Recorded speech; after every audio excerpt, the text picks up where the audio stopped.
Hello everyone. अब तक हमने हिंदी प्रथम के अंतर्गत चैप्टर 7 तक अध्ययन कर चुके हैं। आज हम फिर से हिंदी व्याकरण शुरू करते हैं। हिंदी व्याकरण में अब तक हम चैप्टर 5 तक अध्ययन कर चुके हैं। आज हम अपना नया चैप्टर शुरू करते हैं, अध्याय 6, जो कि शब्द भंडार है। शब्द भंडार के अंतर्गत बच्चों इसमें आपका विलोम शब्द है, पर्यायवाची, अनेकार्थक शब्द, अनेक शब्दों के लिए एक शब्द, एकार्थक शब्द इत्यादि का इसके अंतर्गत हम अध्ययन करेंगे। तो सबसे पहले हम शब्द भंडार में विलोम शब्द की तरफ बढ़ते हैं। विलोम शब्द, जैसा कि आपको बताया, जिन शब्दों के अपने निश्चित अर्थ होते हैं उन अर्थों के विपरीत अर्थ देने वाले शब्द विपरीतार्थक शब्द कहलाते हैं। यानी एक दूसरे के विपरीत या उल्टा अर्थ देने वाले शब्द विलोम या विपरीतार्थक शब्द कहलाते हैं। तो बच्चों यहाँ पर कुछ विलोम शब्द दिए जा रहे हैं जो कि आपको अपनी हिंदी सेकंड की कॉपी में लिखने हैं। ये हमारे विलोम शब्द हैं: अथ का इति, अतरंग बहिरंग, अल्पायु दीर्घायु, अनुराग विराग, नवीनतम पुरातन, जन्म मृत्यु, दुर्लभ सुलभ, आयात निर्यात, आगत विगत या निर्गत, ग्राह्य त्याज्य या अग्राह्य, जीवित मृत, ताप शीत, यथार्थ कल्पित, लौकिक और अलौकिक। तो ये विलोम शब्द आपको अपनी हिंदी द्वितीय की कॉपी में लिखने हैं। उसके बाद हम आगे बढ़ते हैं पर्यायवाची शब्द की ओर। पर्यायवाची शब्द किसे कहते हैं? किसी शब्द विशेष के लिए प्रयुक्त समानार्थक शब्दों को पर्यायवाची शब्द कहते हैं। जैसा कि हम जानते हैं कि जिन शब्दों के अर्थ समान होते हैं उन्हें पर्यायवाची शब्द कहते हैं। जैसे कि जिनमें समानता होते हुए भी पर्यायवाची शब्द प्रयोग में सर्वथा एक दूसरे का स्थान नहीं ले सकते। जैसे प्रत्येक शब्द का प्रयोग विषय और संदर्भ के अनुसार ही करना उचित होता है। जैसे कि अगर समानार्थक शब्द है फिर भी वो विषय के अनुरूप ही प्रयोग किया जाएगा। जैसे एक उदाहरण के माध्यम से आप समझ सकते हैं, जैसे पितरों का तर्पण जल से किया जाता है। ठीक है, तो यहाँ पर पितरों का तर्पण, हम ये नहीं कह सकते कि पितरों का तर्पण पानी से किया जाता है, यहाँ जल का प्रयोग करेंगे। कहने को जल का समानार्थक पानी है, लेकिन विषय के अनुरूप ही हम शब्दों का प्रयोग करते हैं। यहाँ पर कुछ पर्यायवाची शब्द आपके लिए दे रखे हैं जो आपको अपनी कॉपी में लिखने हैं। पहला है अग्नि, जिसको पावक, हुताशन, दहन, अनल, अंधेरा, अंधकार, तम, तिमिर, इच्छा, आकांक्षा, मनोरथ, कामना, चाह, अरविंद, कमल, नीरज, पंकज, शतदल, उन्नति, उत्थान, उत्कर्ष, विकास, वृद्धि, उद्यान, उपवन, बगीचा, बाग, वाटिका, ओष्ठ, अधर, ऊंट, रदपद, कंदरा, गुफा, खो, गुहा, कोयल, पिक, कोकिल, वसंत दूत, कवि, सृष्टा, काव्यकार, रचनाकार और कलाकार। उसके बाद हम आगे बढ़ते हैं श्रुति सम समुच्चारित भिन्नार्थक शब्दों की ओर। यानी श्रुति सम, जो सुनने में तो एक से लगते हैं। यहाँ दे रखा है जैसे ऐसे शब्द जो पढ़ने और सुनने में लगभग एक से लगते हैं परंतु अर्थ की दृष्टि से भिन्न होते हैं, वो श्रुति सम भिन्नार्थक शब्द कहलाते हैं। दूसरे शब्दों में हम कह सकते हैं कुछ शब्द ऐसे होते हैं जिनमें स्वर, मात्रा अथवा व्यंजन में अंतर होता है, वे बोलचाल में लगभग एक जैसे लगते हैं परंतु उनके अर्थ में भिन्नता होती है। ऐसे शब्द श्रुति सम भिन्नार्थक शब्द कहलाते हैं।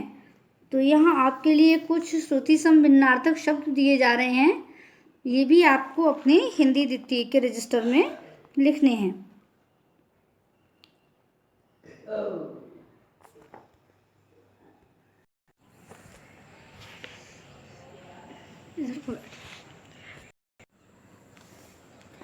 तो यहाँ आपके लिए कुछ श्रुति सम भिन्नार्थक शब्द दे रखे हैं जो आपको अपनी कॉपी में लिखने हैं। पहला है अचल, पहाड़, अचला, पृथ्वी, अचर, स्थावर, अजर, अमर, अतल, गहरा, अतुल, बड़ा या काफ़ी, अनल, आग, अनिल, वायु, अपकार, बुरा, उपकार, भला, अति, बहुत, इति, समाप्त।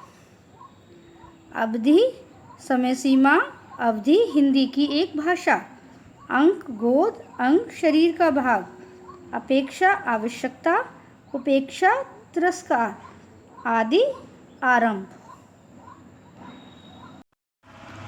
अब हम अनेक शब्दों के लिए एक शब्द की तरफ बढ़ते हैं। इसकी परिभाषा इस प्रकार से है, ये वे शब्द होते हैं जो एक वाक्यांश का अर्थ देते हैं। ये सब कुछ आपने बच्चों पहले भी पढ़ रखा है। जैसे हम कह सकते हैं ऊपर चढ़ने वाला, उसको हम एक शब्द में बोल सकते हैं आरोही। इस तरीके से ये हमारे अनेक शब्दों के लिए एक शब्द होता है। और यहाँ पर आपको कुछ अनेक शब्दों के लिए एक शब्द दे रखे हैं, जिसे अपनी इच्छा से सेवा कार्य करने वाला, स्वयं सेवक, किसी के पीछे जाने वाला, अनुगामी, ऊपर चढ़ने वाला, आरोही, 10 मुख वाला, दशानन, 4 मुख वाला, चतुरानन, अपने पैरों पर खड़ा होना, स्वावलंबी, जल्दी चलने वाला, द्रुतगामी, जो आसमान में भ्रमण करता हो, नवचर, दूर की बातों को सोचने वाला, दूरदर्शी, भूत, वर्तमान और भविष्य तीनों कालों को जानने वाला, त्रिकालदर्शी, जो खाने योग्य हो, खाद्य, जिसका वध करना अनुचित हो, अवध्य, जो हमारी पूजा का अधिकारी हो, पूजनीय, कृपा के कारण संतुष्ट व्यक्ति, कृतार्थ, वह जमीन जिसमें कुछ भी पैदा ना हो, ऊसर। तो ये सभी अनेक शब्दों के लिए एक शब्द आपको अपने हिंदी द्वितीय के रजिस्टर में नोट डाउन करने हैं। अब उसके बाद हम बढ़ते हैं अनेकार्थी शब्दों की ओर। ऐसे शब्द जिनके अनेक अर्थ होते हैं अनेकार्थी शब्द कहलाते हैं। दूसरे शब्दों में जिन शब्दों के एक से अधिक अर्थ होते हैं उन्हें अनेकार्थी शब्द कहते हैं। अनेकार्थी का अर्थ है एक से अधिक अर्थ देने वाला। जैसे कि इसमें दे रखा है रहीमन पानी राखिए, बिन पानी सब सून। तो यहाँ पर पानी का अनेक अर्थों में शब्द तो ये एक ही है लेकिन अनेक अर्थ दे रहा है। यहाँ पर पानी मनुष्य के पक्ष में, मोती के पक्ष में और चून के पक्ष में 3-3 जगह पर इसका अर्थ निकल रहा है।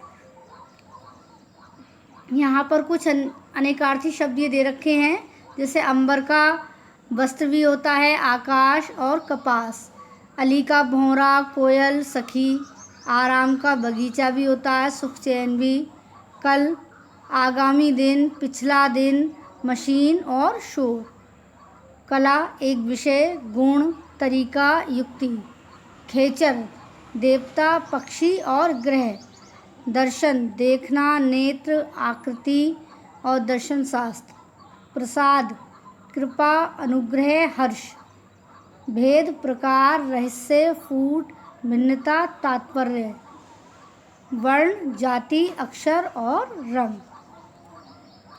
उसके बाद आता है हमारा एकार्थक शब्द। एकार्थक यानी समान अर्थ प्रतीत होने वाले शब्दों को एकार्थक शब्द कहते हैं। कुछ एकार्थक शब्द इस प्रकार हैं, जैसे यहाँ पर दे रखा है अस्त्र, जो हथियार फेंककर चलाया जाता है उसे अस्त्र कहते हैं। शस्त्र, जो हथियार हाथ में पकड़कर चलाया जाता है उसे शस्त्र कहते हैं। अद्वितीय, जिसके समान कोई दूसरा ना हो। अनुपम, जिसकी किसी से समानता ना की जा सके। उसके बाद तीसरा है अनुसंधान, अज्ञात तथ्यों को प्रकट करना। अन्वेषण या खोज, नई वस्तु या मशीन का निर्माण। आविष्कार, किसी छिपी हुई वस्तु को ढूंढना। अज्ञ, जिसे कुछ भी ज्ञान ना हो।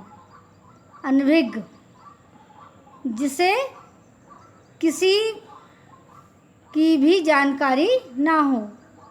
अनिवार्य, जिसके बिना कार्य संभव ना हो। आवश्यक, जरूरी।